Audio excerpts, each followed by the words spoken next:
உலகத்தின் பந்தங்கள் எல்லாம் நீ சொல்லி தந்தாயே.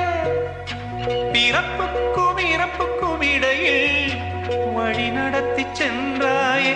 உனக்கே ஓர் தொட்டில் கட்டி நானே தாயாய் மாறிட வேண்டும். ஆராரிராரோ நான் இங்கே பாட,